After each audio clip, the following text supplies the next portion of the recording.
Hi everybody, it's John back with another model inbox review. Today we're looking at probably what is one of the best and one of the most famous warships in the world today. This is the Royal Navy's oldest commissioned ship and is actually the world's oldest naval commissioned ship in the world. This is HMS Victory. The inbox review that we're doing today is actually on the Series O 1/600 scale Airfix HMS Victory. These are the small scale sailing ships that were first released in the 50s. And HMS Victory, I think, was actually the first ship that was released, very closely followed by Cutty Sark, or was it the other way round? I can't honestly remember. It might have been the other way round. But Victory was one of the very early ships released in the mid to late 50s. And this image here is actually an image painted by a fellow called Peter Ellenshaw of HMS Victory sailing in 1760. And she looked like this very much so during the Battle of Trafalgar in 1805. And it's just a nice image. I thought I'd include this as a nice image to show you what the ship looked like in full sail on the water sailing. It's just a nice image. I really like this. Anyway, we're going to the boxing history first of all. The kit was actually released on a Type 1 header in 1956, and for those guys who very rarely see Type 1 headers, this is what they look like. The bag kits, they tended to have a little square panel on the left hand side, sometimes on the right hand side, with the model's description and the fact that it was a construction kit. And I also like, I'll just point out here, I also like the fact that the Airfix original scroll, you can see it clearly in here. You can see that it's blue with Airfix written on it, and it's nothing like the Airfix logo that you see nowadays, the red, black and white circle with the Airfix written across the middle. That was the original scroll design. And this is a Type 1 header from 1956. And it's interesting to show that the ship is actually painted matte black and what looks like a very, very pale yellow. This is actually the buff format colour that HMS Victory was painted up in at one stage in her career. The ship was also painted up as a black and white hull when she performed the role of prison ship in the mouth of Portsmouth Harbour just off Gosport. And then she was also painted just prior to entering the battle as part of the ship of the line in the Battle of Trafalgar, and she was painted in matte black and matte yellow colours.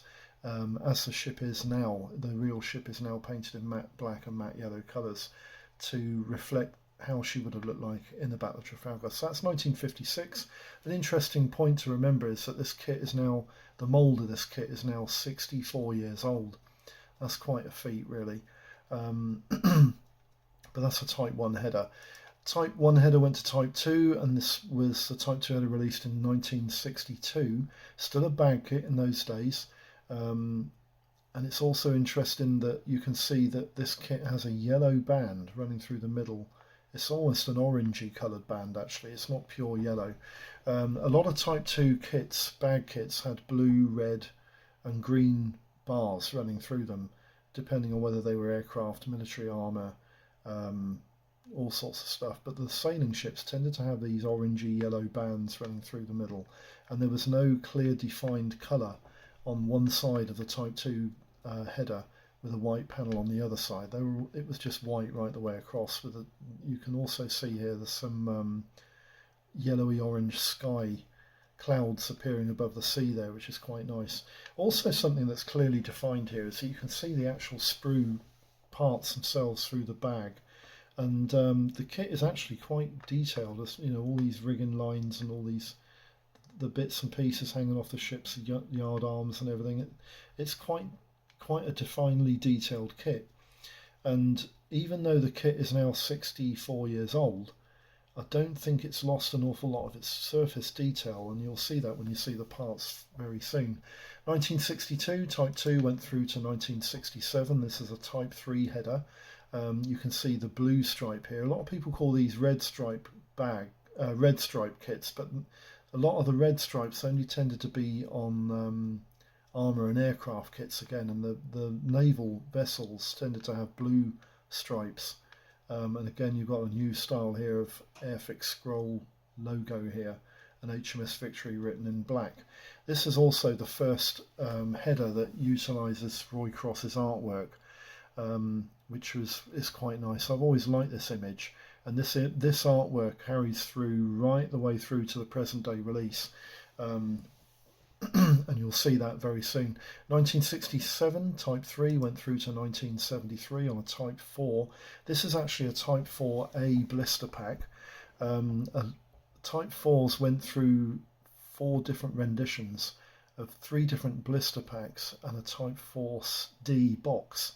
But they always carried the same artwork, and the blister packs were very similar in configuration and the way that everything was laid out. And again, the parts are still in white. That's the 1973 blister pack. And then we go through to 1976, where you have the Type 5 boxing. And you can tell a Type 5 boxing by the planetoid shaped logo on the top here. It's not a circular band, it's a planetoid shaped band. HMS Victory is written in blue, and again you've got the Roy Cross artwork across the front here, but there's an awful lot less of the other ships apparent in the picture, and it portrays HMS Victory much more prominently. I've always liked this artwork. I think it looks really, really good. That's a Type 5 1976 release. And then in 1999, it's quite a way between the releasings of these kits. I don't think Mattel under Palitoy ever released this kit. I'm pretty sure it never got released. I've never seen any of the sailing ships released by Palitoy under the Mattel marketing, which was a shame, I think, because some of these kits, when you get a line of these kits on their stands all together, they're actually quite nice piece to have on your mantelpiece. They look quite nice. But that's the 1999 rendition. I think this kit was released by, I think it might have been a McGuinness release. I think it might have been a McGuinness release. When the Irishman had hold of Airfix just after it was sold off by Humbrol Group and Borden Incorporated. But that's a 1999 release. Again, it's a nice image, nice clear image on the box, and you can see clearly there it's Series O. The small sailing ships were the only models that were released in Series O. Then in 2005 you had the first starter set. You've got these god-awful acrylic paints, a nice tube of glue. The glue wasn't bad, and the brushes actually were pretty good as well. And you can see that it's in a proper sturdy box. Again, the original artwork from Roy Cross, and I remember. I think I had one of these boxings, and I sold it about 4 or 5 years ago in my stash, because at the time I didn't really fancy building any of these, but I did. I've got quite a few of these Airfix sailing ships, and they will be propping up from time to time. So that's the 2005 starter set, and then we go from 2005 to the present day rendition. This is actually the boxing that I've got today. It was released in 2012 by Hornby Productions, and it's for the National Museum of the Royal Navy. And I think a lot of the proceeds for this kit actually go to the Royal Naval Museum to help preserve and maintain HMS Victory in her present condition. And if you've never been to see HMS Victory in Portsmouth, it's well worth a visit to go down and have a quick look. Just to show you what the ship looks like nowadays. The ship is actually like this in berth number 2 in Portsmouth Dockyard. And you can have a look, you can walk around the ship, have a good look at her on the outside, and you can also go inside. There's a walkway there into some of her decks, and you can also go up on the upper deck and have a look around as well. It's a very, very good, interesting couple of hours. You can spend a couple of hours quite easily on that ship. And as I said, she is the oldest commissioned ship in the world. There is another ship in America called the USS Constitution, and I think she is the oldest commissioned ship afloat. She's still on water, but HMS Victory was so badly damaged in the early part of the 1900s that a lot of her hull below the waterline was actually so severely damaged that she had to be removed from the water and put into dry dock, never to be put into water again. which is a shame, but you know, at least we can go and have a look at her in her state now. It is a very good day out. Anyway, what I want to do very quickly is just pan the camera down very quickly. I'll try and make as little noise as possible and get you to have a look at this kit. It's actually a nice kit. I do remember building HMS Victory when I was younger. Again, it's one of these kits I built when I was younger. I've also built the large scale one in 1/180th scale, which Airfix did a 200 commemoration release of that kit to commemorate the Battle of Trafalgar, which is quite nice. Now then, there's 6 items which come as part of the starter set. We'll just get everything else so you can see everything. There's the instructions, there's some decals in here, and there's a paintbrush. Just want to talk a little bit about the bits and bobs, the extras you get in this kit. This glue, this type of glue, it's a Humbrol poly cement. It's a very small tube. It's actually quite a good idea to use these types of tubes if you use tubes, because they you know, when you use a tube of glue and it starts to empty out and you start pushing and eventually there's nothing in there, it's just a tube of air. You don't tend to get that with these tubes. They tend to spill out glue until they run out, and then you've got nothing in, but there's no bags of air in them. It's great, it's quite good. These brushes, they're Humbrol brushes. They're actually very good quality. I really like using these brushes. They work incredibly well. They hold their shape incredibly well. They're very good quality. These paints, now I have used some of these paints, the more modern Airfix acrylics, and I've used them on various projects over the last couple of years. If you buy Airfix starter sets that were from the 90s and the early 2000s, the paints in them are pretty dire. I'll be honest with you, they're pretty dire. But if you buy the acrylic paints that are from kits released by Hornby after 2005, I think you'll find that the paints are quite usable. I'm probably not going to use these paints because I've got a lot of the paints that I need to use for this kit in my paint stash, which is quite good. And some of the colours that the paint guide suggests you use to paint this kit I don't think are correct. And I'll explain it to you when we get into the paint guide, but we'll just push that stuff to one side because you don't need to see that anymore. I'll show you first of all the instructions, and we'll show you that in a minute as well. First of all, we'll show you the instructions. First of all, it's an A4 piece of paper, usual stuff, marked starter set HMS Victory, and then you've got some model construction kit information, that's stats and history on the ship in various different languages, and then at the bottom you've got the Hornby Hobbies logo, the address at the bottom there, and additional paints may sometimes be required, the usual stuff that you get. And then when you open the page, you've got some assembly instructions, and again, it's 10, 12 different languages there actually. Some of them I don't even recognise the European prefix codes. And then at the bottom you've got some assembly icon instructions, that's the keys to tell you when, how, where, how long for, and all the rest of it, double up, you know, all the usual stuff. And then you go into the actual instructions themselves, and the instructions, the kit builds up in 4 steps if you include the paint guide. But basically, as I remember building this kit, I don't remember there being any fit issues with this kit whatsoever, which wasn't the case with the Golden Hind. The Golden Hind's hull was a bit of a pig to put together, but this one, I don't remember there being any issues with this particular one at all. So in section 1 you basically put in the hull together with the deck, and then you put the stand together underneath. All of the Series O kits from Airfix had stands.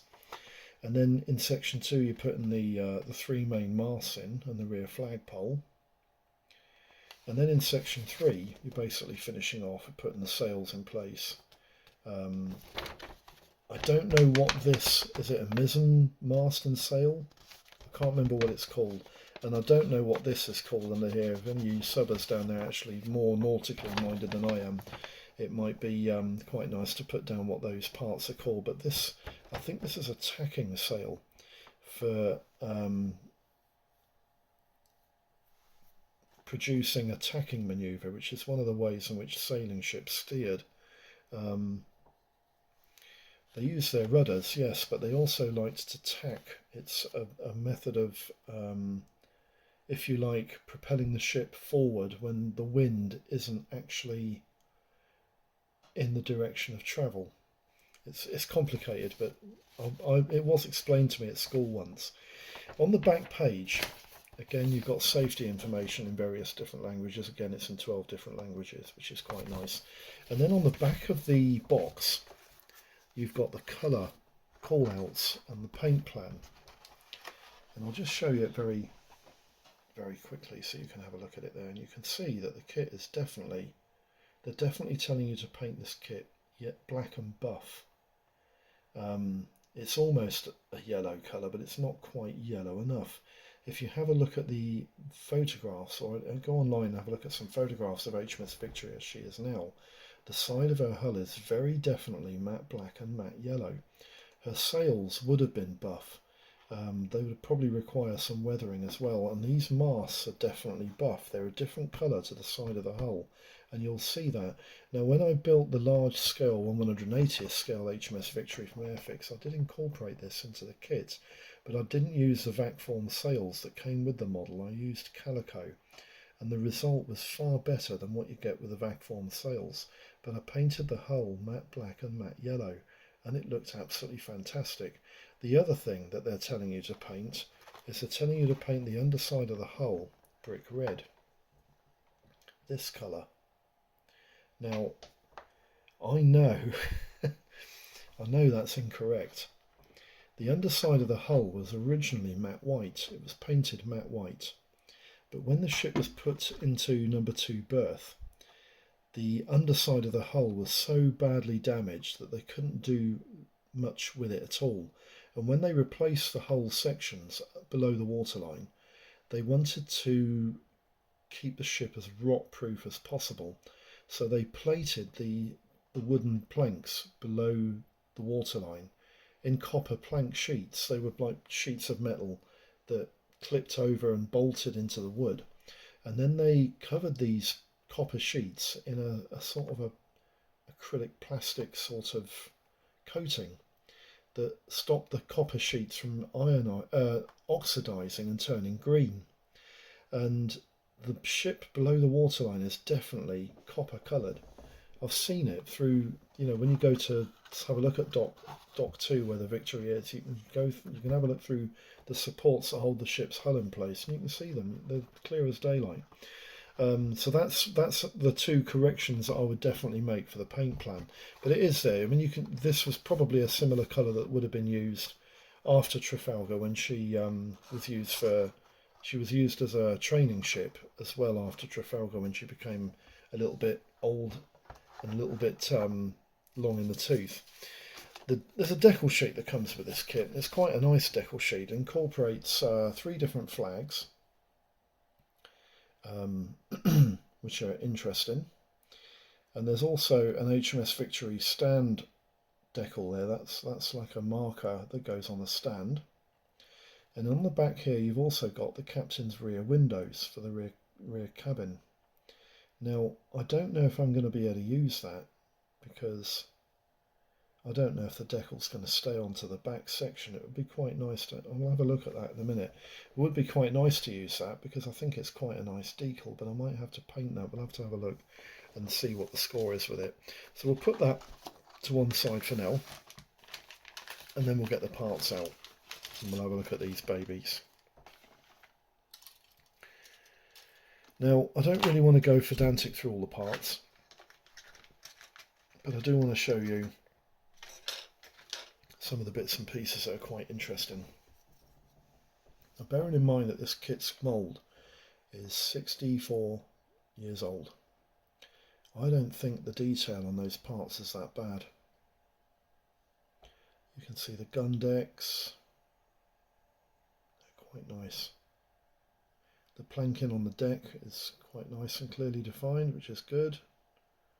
Trying to get it into focus so you can see, but it doesn't seem to want to focus. Never mind. And you can see even the the bow section there, it's I mean it's a small kit, it's 1/600 scale, but there is quite a bit there that you can paint up and accentuate, which would be quite nice too. And the gun decks, the windows, they're all good. And there we go. This is what I was thinking of. Now, when this kit was originally released, it actually had mouldings at the back there to reenact the windows, the cabin windows. But I think what Hornby Productions have done with this Airfix kit is they've actually smoothed it down so you can just apply the decal on the back, which is fantastic. I was really hoping that that was the case. Brilliant. The decking on the underside of the hull there is quite nicely defined as well, and that will paint up lovely, and even our keel is quite nice too, and the rudder at the back there, that's good. The sails, all the sails are this type of surface detail. They're quite nicely rendered, and I think they'll paint up quite nice. Not a lot to write home about at the back, but you know, there you go, you can't have everything, can you? The second sprue, again, you've got the sails. Sails are quite nicely moulded. There's a tack and sail at the back. It's quite nice. Then you've got your three main masts and the flagpole. And the three main masts, you can see them there. You've got your square rig crow's nests halfway up. That's the rear mast that the tacker sail goes onto. These will probably need a little bit of straightening up because a little bit bent, aren't they? But I think they'll straighten up all right eventually. So that's that sprue. You've got the sprue with a stand on it. Just 4 parts to the stand. Most of the stands on these ships are all the same. You know, there's no difference in them. And then you've got the last sprue, which has this mast here. This is the mizzen mast, I'm sure of it. And this, and I don't know what that's called. And then you've got this sail and all the yard arms that go, and that gets connected to the main mast as well. Yeah, I think, you know, the surface detail on the kit is quite good. I'm quite impressed with the surface detail. So anyway, what I'll do, I'll just put all this stuff back very quickly and then give you the image of the box so you can have a look at it whilst I'm reading you this gumph out. It's not an awful lot to go on the gumph, but some of the options and costs that are available for this kit are quite interesting. And I was quite shocked over one of them. And I'll talk about it when the options and costs come up, because some of these kits are liked by the pro builders and the reviewers, and some of them aren't. which is I always find quite interesting. Why certain reviewers and pro builders don't like some kits. I think you know, a lot of the time they're pedantically messing about and being over critical. I mean, it's basically a 1/600 scale ship, and why some of them like it. There you go. Anyway, that's an image of the ship. I'll leave that in view for you, and let's go through the gumph so I can get this video finished off. The kit we're doing an inbox review of today is the Airfix HMS Victory. She's a starter set, but it wasn't always available in a starter set. Serial number is 055104. The kit's moulded in 1/600 scale, and its original release date was 1956. There are decals for a white ensign, 2 Union Jacks, and the captain's cabin windows. And there is also a sign for the stand reading HMS Victory. The kit's dimensions are approximately 6 inches long by 1 inch in beam, that's the width of the ship, and 5 3/4 inches high, sitting on its stand to the top of the flagpoles. Sorry, top of the masts. There are 17 parts on 4 grey plastic sprues, 1 tube of cement, 1 paintbrush, and 4 acrylic paints. The options and costs are quite interesting. The smallest scale you can get this kit in is 1/600 scale, which is the Airfix kit, the one that we're doing a review on. Now, I have seen this kit sell for as little as £1. I've also seen it sell for as much as 30 quid, depending on the age of the model. But usually the bag kits of these sell for around about £20, and the boxed models sell for about £15 to £20. And the type 1s and 2s sell for in excess of 25 to 30 quid. There's also a Plasti kit by Plasti of the HMS Victory. This is a reboxed Airfix kit, but it does contain additional vac form parts of basically a stand that comprises of the sea that HMS Victory will sit in. I've got no prices available for this, but it is quite an interesting option. In 1/500 scale, Lindbergh do an HMS Victory that probably isn't worth even looking at. I have seen this kit sell for as little as £7, but usually it goes for a tenner. Lifelike Hobbies also do the Lindbergh kit reboxed of HMS Victory, and that kit sells boxed for £5 to £12. In 1/450th scale, Revell have released a very recent release. I think it was released in 2016. Now I've seen this kit sell for around about £3, but I've also seen it sell for £29.99. The usual price of this kit is about £23 on the in the shops. The thing about the new release, new tool 450th scale Revell Victory is that it's a multimedia kit comprising of injection molded plastic parts, some rope and paper, and I think it's got some photo etch, but the reviewers love it. It's a sizable kit as well. It's slightly smaller than the Mary Rose, the Airfix kit, but it is incredibly detailed. Now, in 1/400 scale, Entex released a model of HMS Victory, and that kit is available for £20 to £25. It's an average kit, not too bad. And in 1/225th scale, Revell released an HMS Victory. There were actually one or two releases which were marked up as 1/146 scale, but they are in fact 1/225th scale. It's the same sprues inside. Now that model is actually an incredibly difficult kit to assemble hull-wise. Its hull and decks just don't like going together.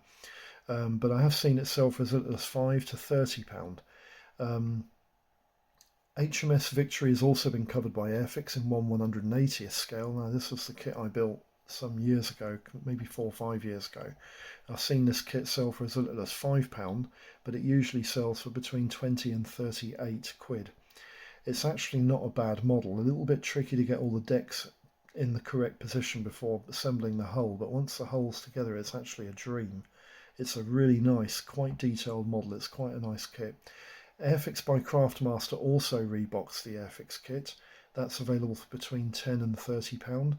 And Svezda have just recently released the Airfix kit reboxed at £28 to £48. Now, there is a cuckoo in the nest here and there, because Hella also released a 1/100th scale model of HMS Victory, and the kit is quite large. Now, I have seen it sell for as little as £12 in poor condition but complete, but I've also seen it sell for over 220 quid. Yep, 220 quid. I've seen it on eBay sell last year for that much money, and it's a really nice, tasty piece of kit that the reviewers really like. It's highly detailed and it does look the part. Now, Airfix also did a 200th anniversary of the Battle of Trafalgar HMS Victory, which was actually a reboxed Hella kit, and I've seen that sell for between £30 and £55. Conclusions. Now, I have built this kit before, and though basic, it was a fun build with no fit issues, surprising when you realise the mould is 64 years old.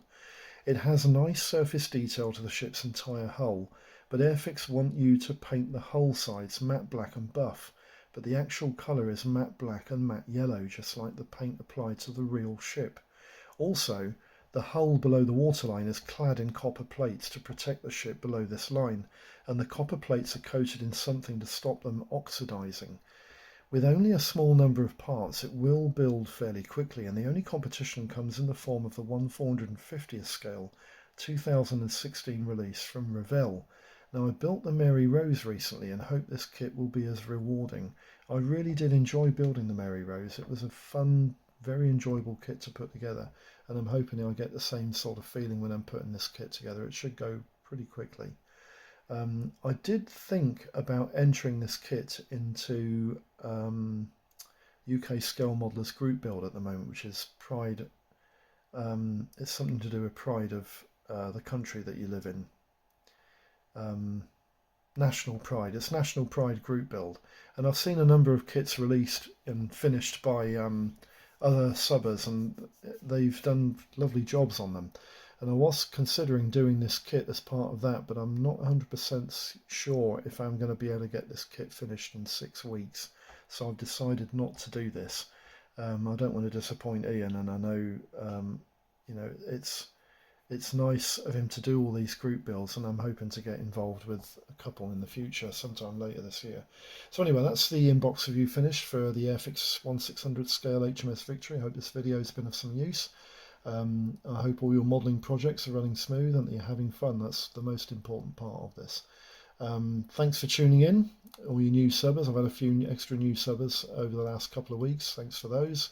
Thanks also, I appreciate muchly the old hands that have encouraged me over the years. It's great.